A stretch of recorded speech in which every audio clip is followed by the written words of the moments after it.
Boa noite a todos. Tem sido dias agradáveis aqui em Brasília. Queria agradecer a cada um de vocês que tem contribuído a estes momentos tão especiais na minha vida. E, sem dúvida, eu estou muito animado vendo a obra que Deus está fazendo em nosso meio aqui, nesta cidade, no capital do país. Sem dúvida, esta cidade é uma cidade estratégica. Coisas que acontecem aqui neste local podem ter impacto até nos pontos mais distantes desta nação. Então, eu dou graças a Deus por estes momentos. O que nós vamos fazer hoje à noite é contemplar um assunto. Foi passado para mim conversar com vocês sobre o assunto de missões urbanas e os desafios da missão na grande cidade. Vou convidar vocês a abrir suas Bíblias para iniciar lá em Jeremias 29. A vocês que trabalham com a teologia bíblica de missões, particularmente contemplando missões urbanas, este trecho é muito bem conhecido. E certamente é a fundação bíblica para tudo que nós vamos conversar hoje à noite, porque nós vamos conversar sobre alcançando centros urbanos, uma visão geral da estratégia de alcançar uma cidade, uma região urbana. Mas é importante para nós ouvir a palavra, assim diz o Senhor dos Exércitos, o Deus de Israel, a todos os isolados que eu deportei de Jerusalém para a Babilônia. Gente, a tentação de só falar sobre aquele versículo é uma tentação quase irresistível. Quem levou o povo de Israel para o seu cativeiro? Que eu deportei. Deus dizer, eu estou no comando, eu estou dirigindo a sua história. E foi eu que te levei para a Babilônia. Continuando. O Senhor, versículo 5 para frente, ele faz a missão mais estranha que pode entrar, eu vou só confessar as minhas próprias limitações. O Senhor faz a missão mais estranha que pode entrar na cabeça de um pastor batista. Não dá para me antecipar versículo 5. Porque esta missão que Deus tem para o povo lá em Babilônia vai totalmente contra nossas expectativas espirituais. Vamos ouvir. O que vocês vão fazer lá em Babilônia? Edificai casas e habitai nelas. Plantai pomares e comei o seu fruto. Tomai esposas e gerai filhos e filhas. Tomai esposas para vossos filhos, e daí vossos filhos e maridos, para que tenham filhos e filhas, multiplicai-vos aí e não vos diminuais. Gente, eu tenho ouvido muitos desafios para fazer missões, mas eu nunca li, nunca preguei um desafio igual a esse aqui. Deus está falando com Israel, isso é a sua missão. Vá para esta cidade, invista nesta cidade, se enraize nesta cidade. Versículo 7. Por que esta chamada de ser sal e luz? Uma cidadania normal no meio desta urbanização. Ele diz, versículo 7. Procurai a paz da cidade por onde vos desterrei e orai por ela ao Senhor. Olha aqui estes versículos tão importantes. Porque na sua paz vós tereis o quê? O seu destino está ligado como o destino do lugar por onde eu estou os mandando. Versículo 8. Porque assim diz o Senhor dos Exércitos de Israel: não vos enganem os vossos profetas que estão em meio de vós, nem nos vossos adivinhos, nem deis ouvidos aos vossos sonhadores, que sempre sonham segundo vosso desejo, porque falsamente vos profetizam eles em meu nome. Eu não os enviei, diz o Senhor. Então, aqui nesta passagem, nós temos a fundação antiga de uma teologia bíblica de missões urbanas. E conversamos até muito sobre assuntos igual a este assunto, 2 dias atrás, filmando uma matéria sobre a teologia bíblica de missões urbanas. Só para uma introdução, confessando as minhas limitações sobre este assunto. Eu sou a pessoa, quem sabe, menos qualificada andando na face da terra para lecionar sobre este assunto. A pessoa que você nunca poderia antecipar que hoje à noite eu ia ficar aqui com vocês conversando sobre missões urbanas e os desafios da grande cidade. Gente, eu nasci numa cidade de 7 mil habitantes. A nossa família tem mais do que quase 200 anos da história nesta região, que não tem grande cidade. É quase 3 horas até uma grande cidade do que mais que 500 mil pessoas. É 3 horas de campo, campo, campo, campo e mais campo. Isso foi a minha criação. Foi minha criação até quase 23 anos de idade. Eu nunca vi uma cidade. Nunca.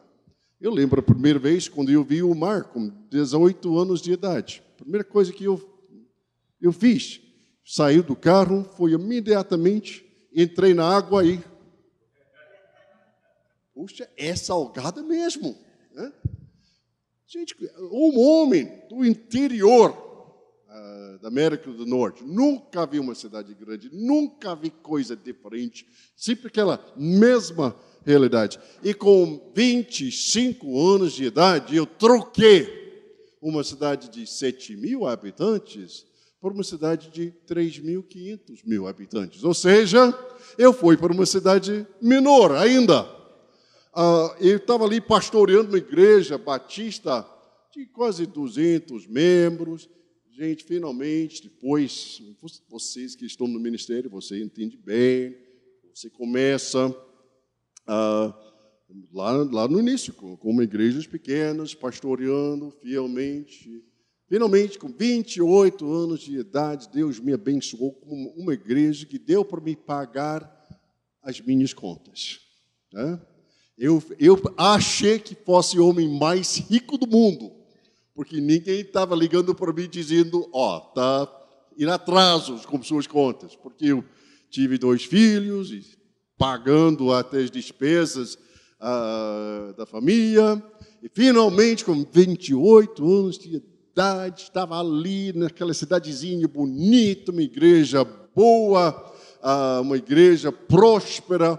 Eu estava prosperando financeiramente e todo mundo falou comigo a mesma coisa. Marcos, isso é paraíso. Você já chegou com 28 anos de idade, uma igreja abençoada, ministério abençoado. Eu achei, tá certo. Isso é a vida ideal. Longe de qualquer cidade. Eu estava com 28 anos de idade. Mas eu não preguei ontem de noite, não vou pregar hoje à noite sobre o chamado de Deus. Mas alguma coisa aconteceu comigo. Nosso meio batista, temos até um programa para os rapazinhos chamado Embaixadores do Rei. Gente, não há coisa mais perigosa do que deixar o menino entrar no Embaixadores do Rei, porque você não sabe o que vai acontecer, o que vai ficar ali na cabeça daquele rapaz. Porque ele vai memorizar aquele versículo, nós somos embaixadores de Cristo Jesus. Deus pleiteando através de nós, seja reconciliado com Cristo Jesus. É isso. Fiquei ali na minha cabeça desde 8 anos de idade. Não deu para me fugir isso. Com 9 anos de idade, eu falei como missionário, falei com minha mãe. Quem sabe Deus está me chamando para missões. Marquinho, que coisa tão boa, o Batista tão comprometido com 9 anos de idade. Bom, aconteceu, mas eu não pensei muito sobre isso, não. Me casei com 26 anos de idade, pensando que eu fosse igual de Abraão, já antigo, né? Porque até 30 anos atrás, 26 anos, já foi considerado meio velho para um homem casar em nossa região. Estava ali dizendo, Deus, faça um milagre, eu também vou precisar desta, penso que, e não houve nenhum problema. Depois de 2 anos, 2 filhos, depois, rápido assim. E eu sempre tive um casamento muito bom, aberto, não houve nenhum segredo. Mas houve uma questão que eu nunca falei com Carolina, porque realmente eu nunca pensei muito sobre o assunto. E isso foi aquela conversa que Deus teve comigo com 9 anos de idade sobre missões. Imagine, depois de 2 anos, não vou contar toda a história, mas depois de 2 anos de casamento, Deus me relembrou sobre aquela conversa 20 anos antes. Eu falei com Carolina que Deus estava me relembrando sobre um chamado dele no meu coração, e ela falou, é possível que ele esteja te chamando, mas eu te garanto que ele não está me chamando. Isso foi o início da nossa carreira missionária. E nós fizemos até uma história em si, que ia levar muito tempo, mas Deus abriu as portas, fazendo as coisas que só Deus pode fazer. A providência dele foi bem óbvia, a mão poderosa de Deus estava em cima de nós, abrindo portas para a gente sair. E eu vou ler, eu lembro tão claramente a última palavra que um amigo falou comigo, saindo daquela igreja, foi a palavra, Marcos, tu és louco. Louco para deixar esta igreja. E realmente, saindo, nem sair da igreja, eles já receberam até o currículo de 5 pastores sentindo a chamada de Deus de assumir aquele ministério. Mas eu deixei. Eu fui para o Brasil já meio confuso, né, passando. Lá, eu achei que Campinas já era uma cidade gigantesca. Eu nunca vi coisa igual. Campinas, São Paulo. Eu fiz tudo para evitar o capital. Tudo. Para mim, o capital foi a coisa mais monstruosa que eu tenho visto na minha vida. Mas eu falei com o meu coração, Marcos, aguenta firme, você está indo para Minas Gerais, para lá tem terra. Você não vai ficar ali numa cidade. Campinas é grande, mas, Minas Gerais será melhor. E ninguém falou muito comigo sobre a cidade de Belo Horizonte. Gente, isso não é uma aldeia. Eu já falei com o Dr. Maia sobre a minha primeira experiência dirigindo no Fernão Dias antes da duplicação. Eu já passei tanto tempo aqui. Eu lembro o Fernão Dias antes da duplicação. Aprendi como dirigir aqui no Brasil, no Fernão Dias antes da duplicação. Milagre que ainda estou vivo. Estava ali, saindo de Campinas, subindo, passando pelo sul de Minas, e subindo, chegando ali quase ao Belo Horizonte, sabe, a Serra do Coral está ao redor da cidade. Você sempre em Minas Gerais é subida. Já foi 18 horas, foi o inverno, o sol já caiu. Chegando ali, lá no cume da Serra do Coral, dá para ver Belo Horizonte lá embaixo. E uma das experiências mais aterrorizantes da minha vida, eu vi lá em cima do Cerro do Coral, Belo Horizonte, lá embaixo, eu falei com Carolina, nossa, eu já quase me converti, se tornou católico. Nossa Senhora! Está vendo ali aquelas luzes? Não tem fim. Não tem fim. Estava ali, a distância houve até mais luzes. E alguém já me contou, você vai morar no meio da cidade. Como vou chegar ali? Tudo parece igual. Isso foi a minha introdução. Eu fui até o candidato menos preparado para missões urbanas que você poderia imaginar. Tudo que eu aprendi sobre o assunto de missões urbanas, nunca praticava missões urbanas no meu próprio país. Até hoje, tudo que conheço, eu fiz aqui no Brasil. Plantação de igrejas, ministérios de ação social, campanhas evangelísticas, discipulado. Eu fiz nas cidades do Brasil. Tudo que eu aprendi, tudo que eu sei sobre o assunto é resultado de ministério,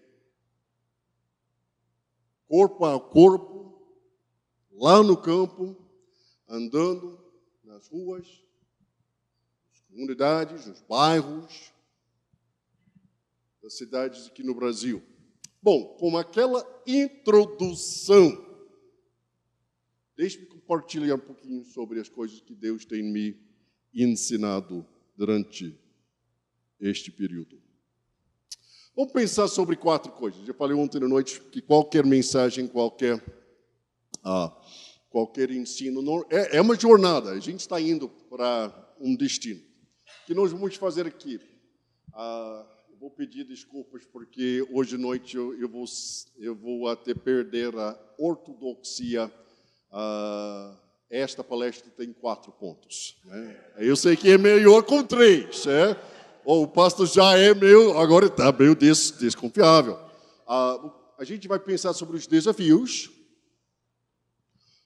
um conjunto de princípios, em geral, sobre missões urbanas, 8 princípios explícitos que o Dr. Roger Greenway me ensinou. Nós vamos encerrar com alguns pontos de aplicação. E eu te garanto, só para ganhar de volta sua confiança, eu vou terminar com uma poesia. Né? Então, vamos começar. Os desafios de urbanização. Quando nós contemplarmos hoje em dia a urbanização é definido pelos seus desafios.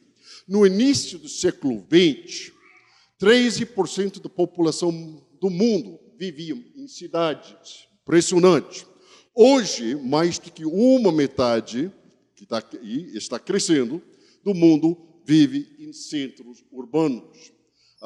Este crescimento urbano está sendo até previsto para mais 20 até 30 anos, antes de ter um declínio global na população, se Cristo não voltar, pelo menos a velocidade de urbanização vai diminuir, mas é para o futuro. Pelo menos mais uma geração inteira, nós vamos continuar a ver este crescimento na área de urbanização. Urbanização traz desafios. E quais são estes desafios? Dr. Roger Greenway destaca alguns pontos que são para nós importantes. A primeira, um desafio conhecido em todas as cidades, não só aqui no Brasil, todas as cidades. As cidades na minha região, eu fui criado a 2h30 da cidade de St. Louis, Missouri. A pobreza é óbvia. A cidade de Chicago é uma das cidades mais violentas do mundo. Pobreza é óbvia. Então, não é só aqui no Brasil, ou lá na África, ou na Ásia, mas no mundo inteiro nós vamos ver estas características. E pobreza é um grande desafio. 30% a 50% dos habitantes de muitas cidades encontram-se em condição de pobreza e miséria. Isso é devido ao fato que a cidade atrai pessoas, porque cidades são cidades de esperança, oferecendo serviços, oferecendo a possibilidade de ter uma vida melhor, oferecendo a possibilidade de ter sua própria casa, e com estas possibilidades vão encher com pessoas buscando até uma vida melhor. Isso é normal. Acontece aqui no Brasil, acontece no mundo inteiro. O problema não existe nenhuma cidade no mundo inteiro que é capaz de integrar todas as pessoas que estão chegando naquela região. Então, sempre vai ter grupos ou bolsas de pobreza que vão crescer nestas áreas. E podemos observar nas grandes cidades que isso é um desafio para as igrejas. Então, podemos dizer com certeza que as igrejas evangélicas têm até a responsabilidade de plantar igrejas compassivas entre estas populações mais pobres e mais carentes. Nós precisamos desenvolver, como igrejas, uma perspectiva compassiva, enfatizando o ministério integral no contexto urbano, que vai levar em conta que há pessoas que estão sofrendo nas grandes cidades. Então, isso é o primeiro desafio. Segundo desafio, diversidade racial, étnica e cultural. Uma região urbana vai atrair pessoas, porque numa cidade a pessoa poderia se sumir, poderia se integrar e deixando para trás o passado e se tornando coisa diferente. Isso acontece nas grandes cidades. Simplesmente, se eu ficasse na minha cidade, provavelmente eu não ia ultrapassar a ideia que eu sou o filho do meu pai. Isso teria sido meu legado. Não houve muitas oportunidades econômicas, todo mundo faz a mesma coisa, então não houve muitas opções para mim. Saindo da minha cidade, pela graça de Deus, poderia criar até uma vida além das expectativas de qualquer pessoa, incluindo eu. Por quê? Porque esta realidade de urbanização abre portas. Então, as cidades são definidas pela diversidade racial. Pessoas do mundo inteiro estão indo para as cidades. São Paulo, quantos grupos étnicos estão lá na cidade de São Paulo? Quantos grupos étnicos estão aqui em Brasília? Impressionante este número. E a tendência é de crescer. Em Curitiba, eu fico até surpreendido com o número de refugiados que estão chegando lá em Curitiba. Bairros agora com porcentagens elevadas de haitianos, ou árabes fugindo às guerras lá no Oriente Médio. Então, esta diversidade racial ou étnica, cultural, é mais um desafio, porque para nós que somos moradores de 1, 2, 3 gerações numa cidade, já temos até certas ideias de como se viver, como conviver com outras pessoas. As nossas igrejas têm até um jeito de fazer as coisas. Isso é para nós um desafio, porque uma igreja poderia ter um ministério bem-sucedido num contexto, mas numa cidade, depois de 10, 20 anos, a comunidade ao redor da igreja poderia ser totalmente transformada. Nós estávamos conversando, eu estava conversando com os pastores presentes aqui sobre os desafios de muitas primeiras igrejas batistas aqui no Brasil. Eu poderia até destacar, eu não vou falar de nome, mas primeiras igrejas que têm história, que têm nome, que têm legado espiritual, passando por grandes desafios, principalmente porque a comunidade ao redor destas igrejas históricas, as comunidades estão mudando, estão transformando. Urbanização faz isso. Próximo, pluralismo religioso. Certamente o Dr. Maia está tratando essa questão de cosmovisão e esta visão de como até comunicar, porque isso é super importante, porque pluralismo religioso é uma característica das nossas cidades. E nós precisamos entender como este pluralismo religioso acaba até nos impactando intelectualmente e espiritualmente. Nós precisamos ser conscientes que, como cristãos e como evangélicos, nós precisamos ter uma cosmovisão bem definida, porque senão a cidade, a região urbana, vai nos oferecer uma cosmovisão chamada pluralismo. E pluralismo já vem com seus próprios pressupostos, já vem com suas próprias convicções, já vem com suas próprias respostas. Atitudes anti-urbanas. Muitas igrejas estão com medo das grandes cidades. Os batistas, historicamente, não tinham muito experiência nas grandes cidades. A minha denominação, a Convenção Batista do Sul, está com quase, vamos dizer, 15 milhões dos membros. Mas a grande maioria das nossas igrejas se localiza em cidades de 50 mil habitantes e menos. Ou seja, nós somos uma denominação que só prospera em cidades pequenas. Entrando nas grandes cidades é um desafio, devido aos fatores que estou destacando. E, finalmente, Dr. Roger Greenway destaca a questão de custo financeiro. Gente, tudo é caro. Eu falei com os pastores um pouquinho antes, quando eu fui para Minas Gerais, 24, 5 anos atrás, nós poderíamos até construir uma capela que cabe 125 pessoas, não foi grande, mas foi boa, muitos ainda estão sendo usados hoje, para,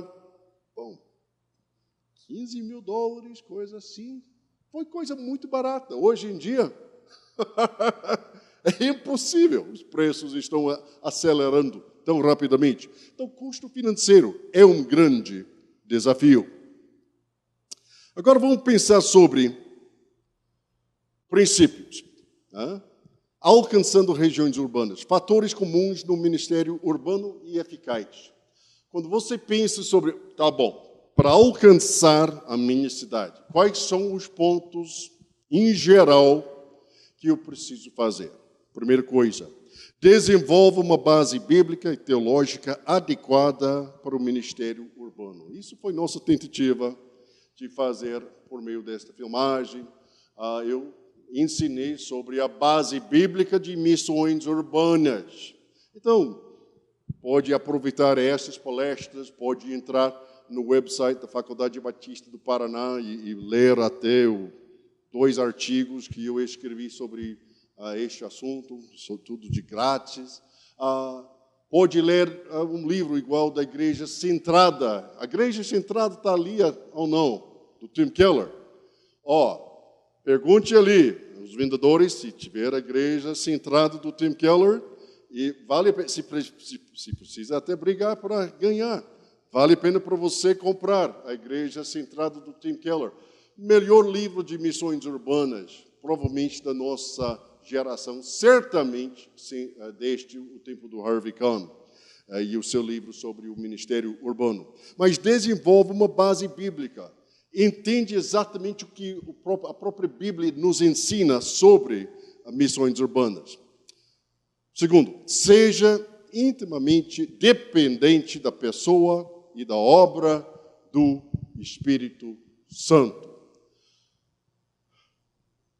O ministério das grandes cidades é difícil. Avança só por meio da obra do Espírito Santo em nosso meio.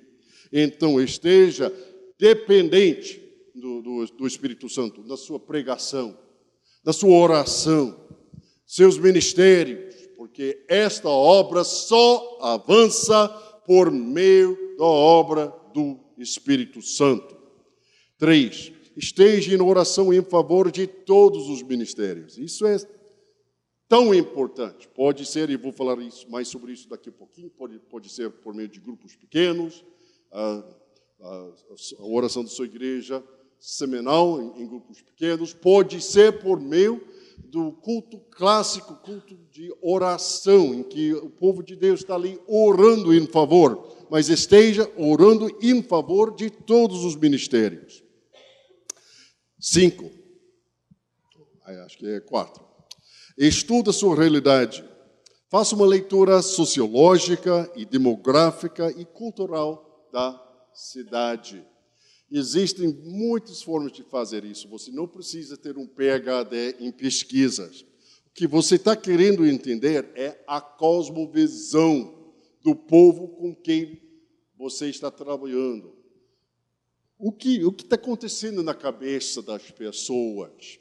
Você, como pastor, você, como membro comprometido, você precisa ser a pessoa mais consciente sobre o pensamento, a história, a cultura, os valores, a cosmovisão da sua comunidade que existe. E você faz isso por meio de se tornar um aluno da sua comunidade.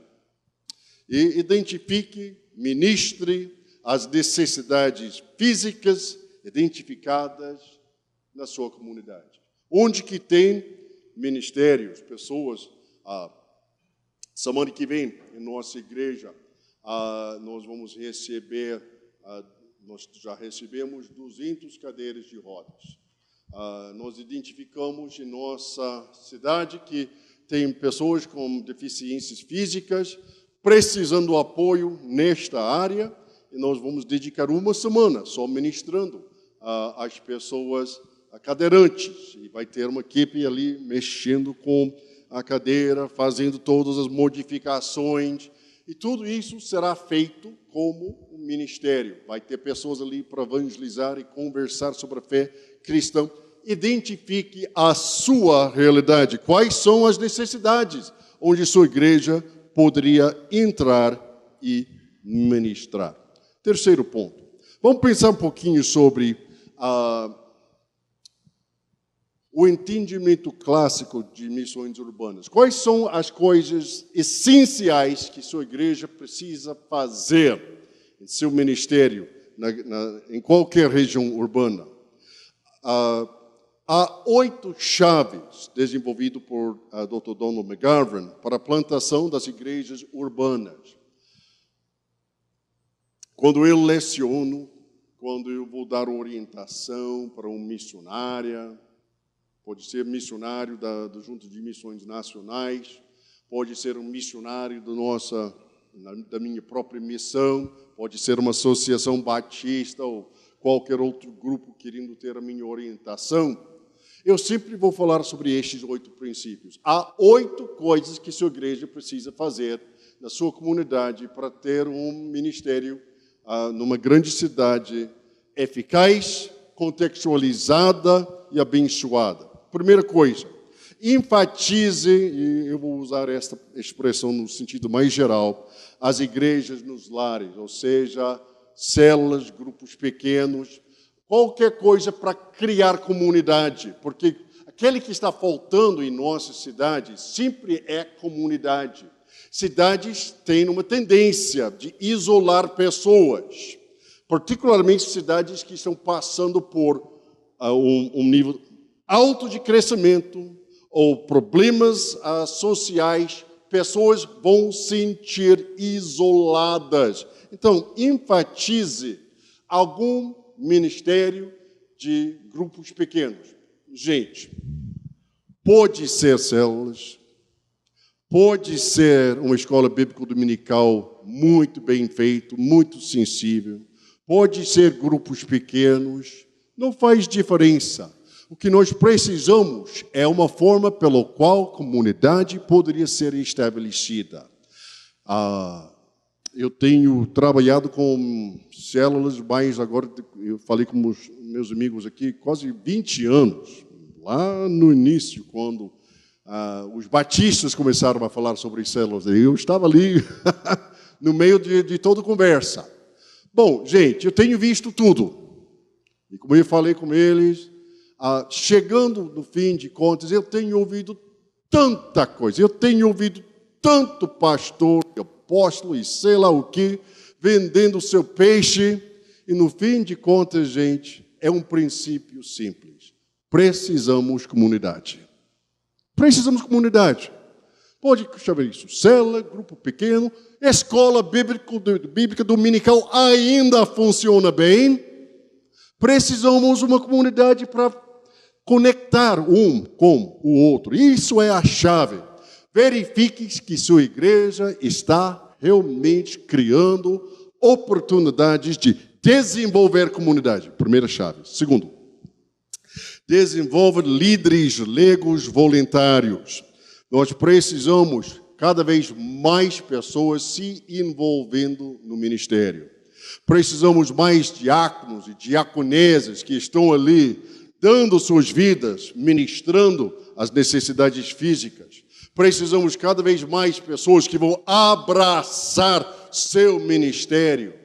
E eu vou dizer também que, um pouquinho além do título deste segundo ponto, eu vou dizer que nós precisamos, até os presbiterianos já estão por dentro desta ideia, mas eu ia até desafiar vocês que estão aqui, pense sobre a pluralidade dos presbíteros na sua congregação. Não há, na minha opinião, na minha eclesiologia como batista, não há uma regra que diz que tem que ter. Acho que quase no meu entendimento do Novo Testamento, que provavelmente, inicialmente, todas as igrejas só tinham um presbítero ali pregando e administrando. Mas acho que dá para ver, no desenvolvimento do Novo Testamento, que o ideal é de ter até um grupo colegial de presbíteros que estão ali trabalhando. Eu tenho falado em quase todo o Brasil sobre essa tristeza de suicídio dos pastores evangélicos. Eu fico surpreendido que pessoas queriam até me perguntar sobre o assunto. Mas o desespero foi tão grande, eu tenho falado com pessoas, em grupos de pastores, em várias regiões do país. E eu vou sempre retornar a um princípio simples. Por que nós precisamos ter mais leigos, diáconos, diaconesas se envolvendo, pessoas assumindo ministérios? Porque as necessidades são grandes. Por que nós precisamos pensar até sobre presbíteros não remunerados? Pessoas que vão, homens que vão assumir a responsabilidade espiritual em nossas igrejas, porque o presbítero responsável para a pregação está carregado como uma responsabilidade, um fardo pesado. E muitos destes pastores que nós vamos ouvir sobre depressão no ministério, dá para mim entender perfeitamente. É um fardo enorme, pesado.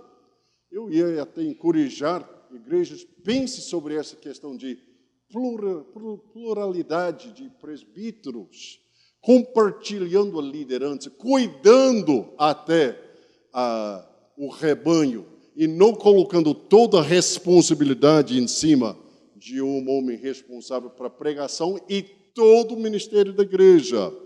Acho que nós precisamos pensar sobre isso. A Bíblia nos dá a licença de contemplar isso e a história dos batistas vão, de fato, afirmar que nossos pais batistas, 300 anos atrás, fizeram exatamente isso. Nós precisamos o desenvolvimento de líderes leigos, porque simplesmente não há profissionais adequados para ministrar todas as necessidades em nossas grandes regiões metropolitanas. 3, reconheça unidades homogêneas resistentes. Reconheça unidades homogêneas resistentes. Em cada região, cada cidade, tem grupos que são não alcançados. Nós precisamos identificar quem são estas pessoas. Pode ser pessoas classe A, classe B, pode ser imigrantes que estão chegando de outros países, mas quem são estas pessoas? Porque estas pessoas fazem parte da nossa responsabilidade missionária. Nós precisamos investir em pessoas receptivas, sempre com uma visão que estas pessoas são as pessoas mais qualificadas de nos ajudar na missão em ganhar e alcançar os mais resistentes. 4, focalize naqueles que são receptivas. Quem são as pessoas receptivas? Nós precisamos priorizar estas pessoas para a plantação, porque Cristo Jesus falou, a seara é grande, é branco, está pronto para ser colhido. Nós precisamos identificar onde estão estas pessoas.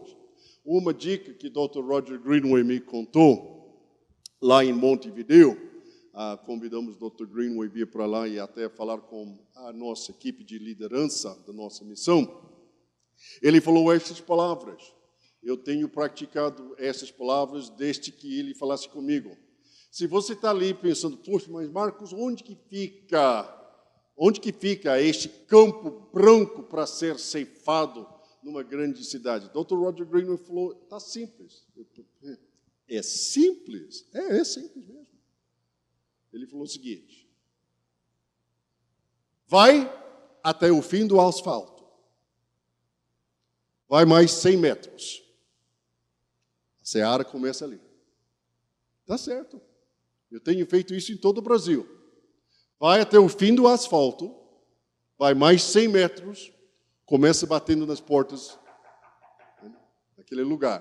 Porque pessoas estão chegando, pessoas estão comprando até o seu terreno, construindo uma casa, começando uma nova vida.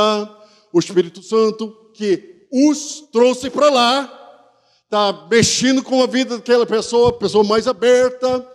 Eu sou estrangeiro, eu tenho entrado nessas comunidades. Imagine eu chegando numa comunidade lá em Minas Gerais, todo mundo tentando falar. Gente, eu não falo muito bem agora, imagine 20 anos atrás.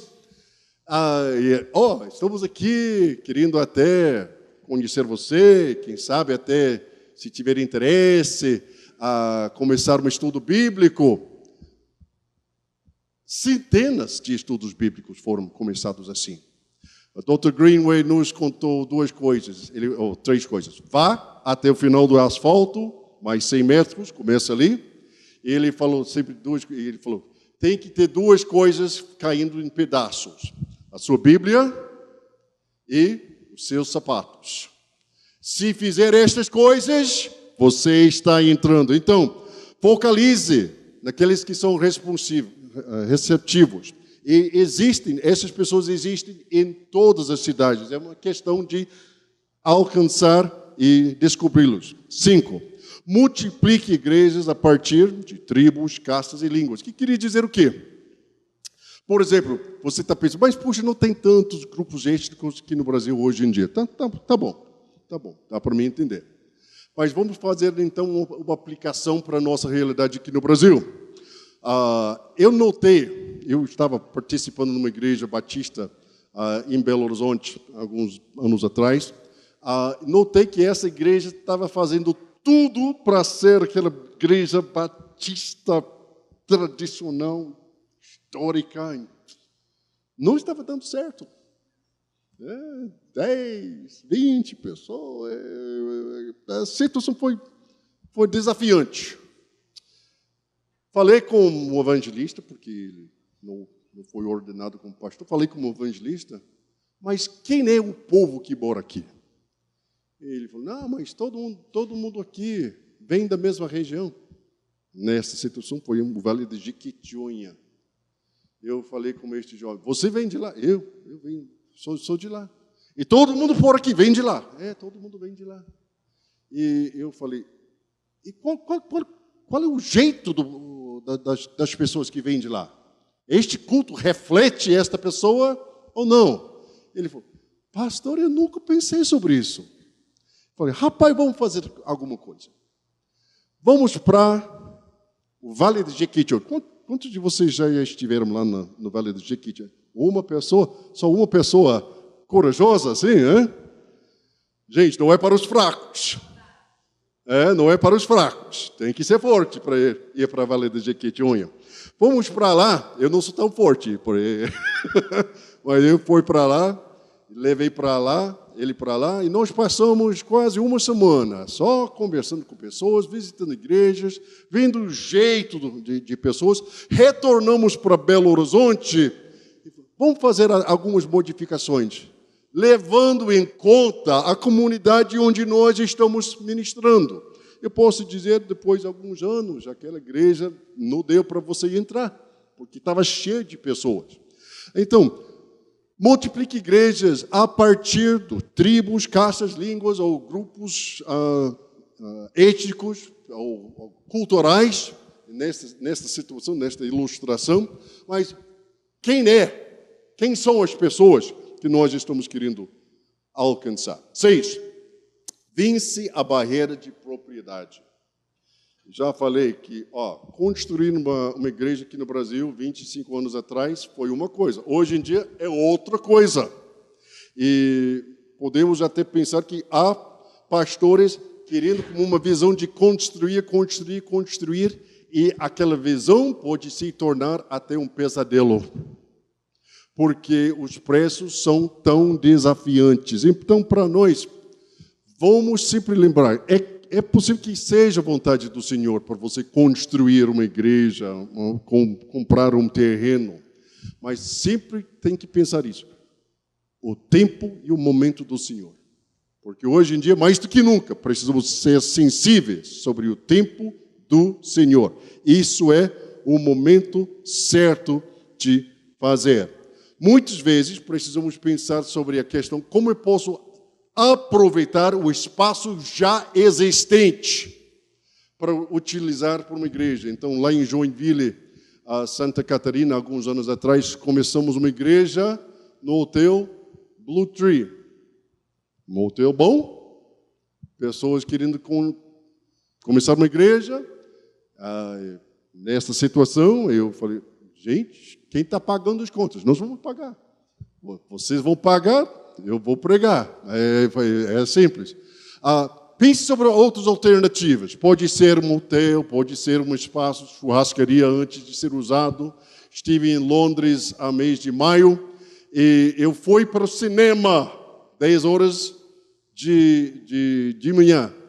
Literalmente, a igreja estava ali alugando o espaço de um cinema, domingo de manhã, só deixando até o cinema retomar o espaço domingo à tarde. Gente, vamos pensar sobre alternativas criativas. 7.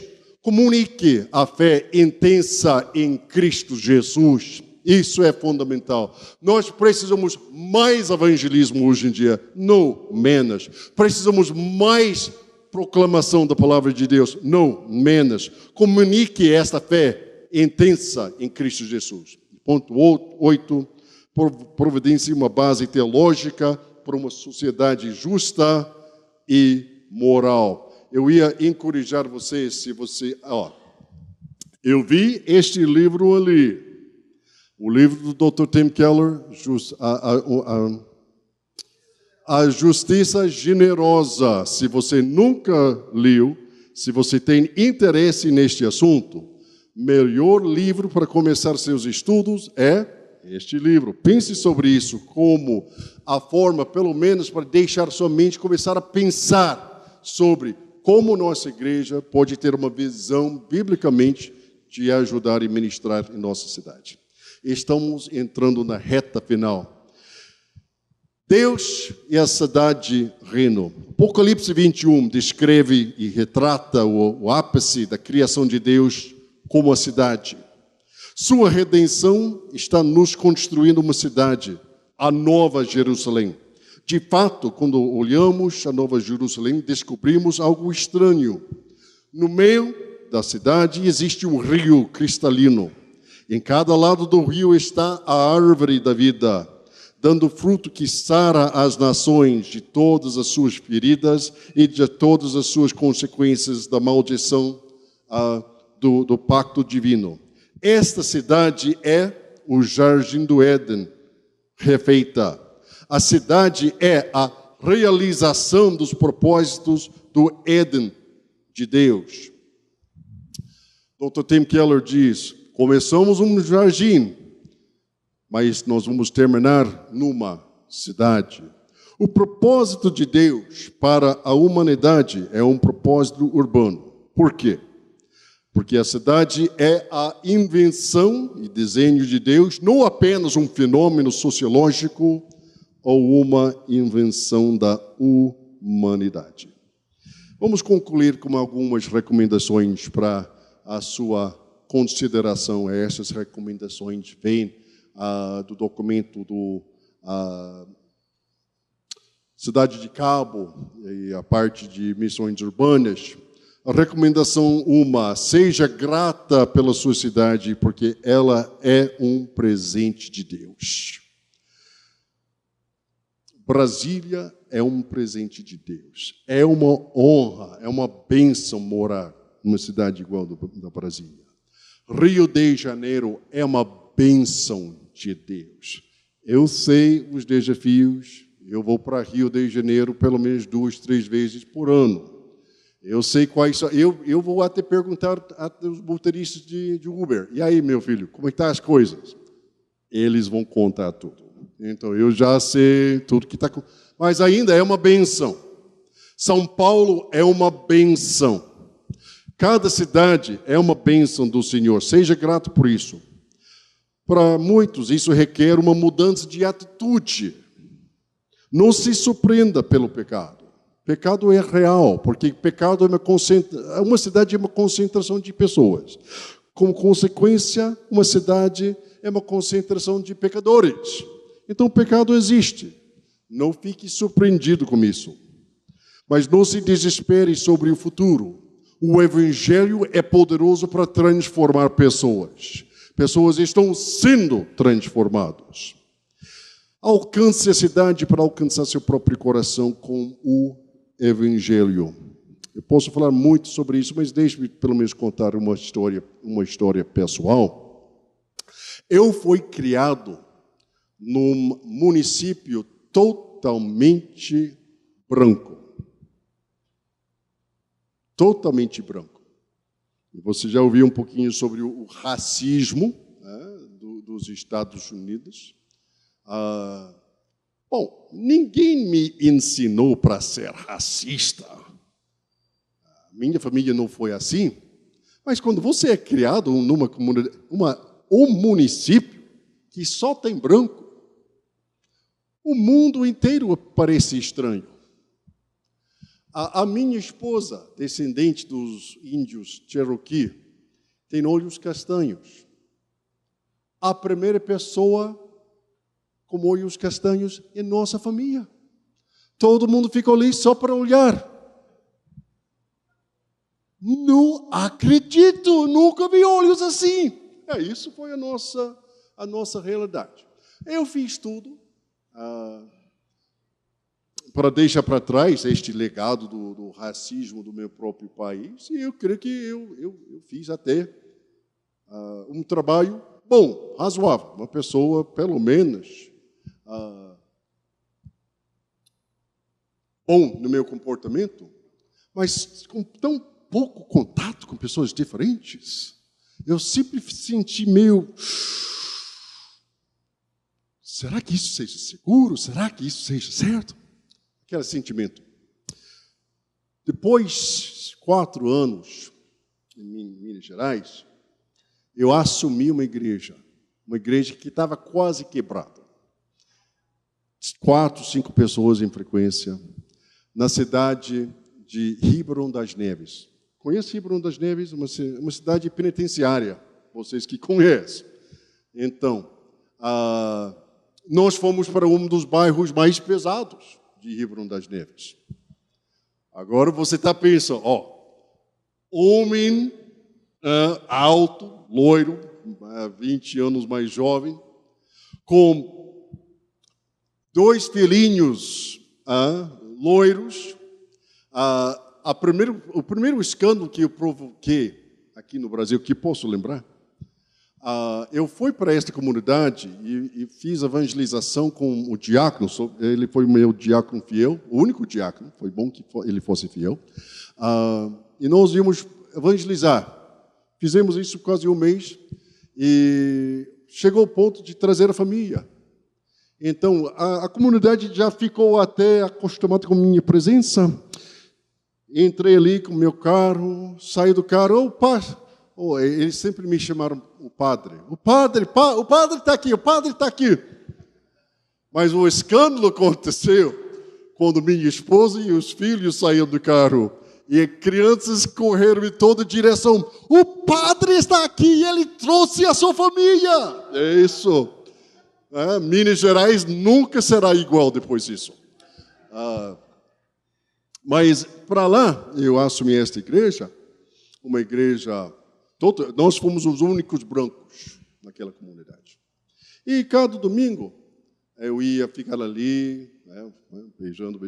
E sempre houve uma turma de senhoras mais avançada da sua idade. E é Minas Gerais, 3 beijos. Eu sou americano, eu não dou nenhum beijo. 3 beijos. Cada domingo, você já sabe. Vocês que são pais, você já sabe. Você está ali...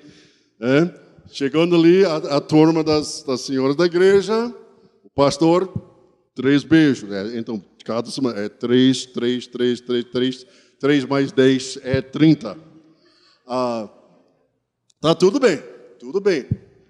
E saindo daquela igreja para retornar, para começar meu doutorado em missiologia, aquela igreja pobre, tão pobre que a gente teve até uma festa de Natal.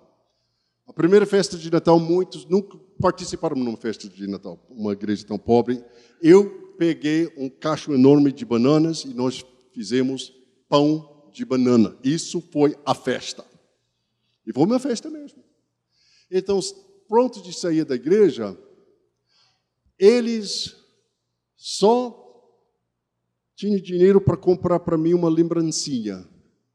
Uma ovelhinha assim, pequenininha, branco, e alguém escreveu uma faixa ao redor desta ovelhinha que fala o seguinte: lembrança do seu rebanho de Neviana. Seu rebanho. Eu pensei, puxa, eles me consideram o pastor deles, um estrangeiro diferente, outro país, jeito estranho de falar, mas eles me aceitaram. E se eles estivessem no meu país, nós íamos aceitar essas pessoas? Foi naquele momento, qualquer remanescente do racismo foi quebrado em meu coração. Eu me tornei uma pessoa diferente. Eu vou dizer, eu me tornei uma pessoa melhor. Por quê? Alcance a cidade para alcançar seu próprio coração, como o Evangelho. O Evangelho estava me transformando. Pode acontecer quando nós entramos na cidade e ministramos. Finalizando, recomendação 2.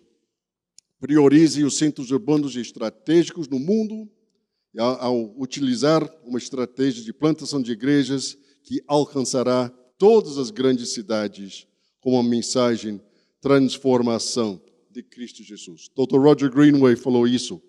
Saiba qual é a nossa missão. Qual é a nossa missão? Nossa missão é a seguinte: confronte tudo que está na cidade com tudo que está em Cristo Jesus. Isso é a nossa missão. Seja uma presença nas cidades. Ore para as cidades. Proclame o Evangelho no púlpito e vai para as ruas. Deixe a sua Bíblia cair em pedaços e seus sapatos também. É isso que nós precisamos. Facilite o movimento de plantação de igrejas. Construa comunidades compostas de pessoas cujo maior amor, maior fidelidade é para como Nova Jerusalém e seu reino. Isso requer para nós um compromisso intenso. Vamos concluir com uma música.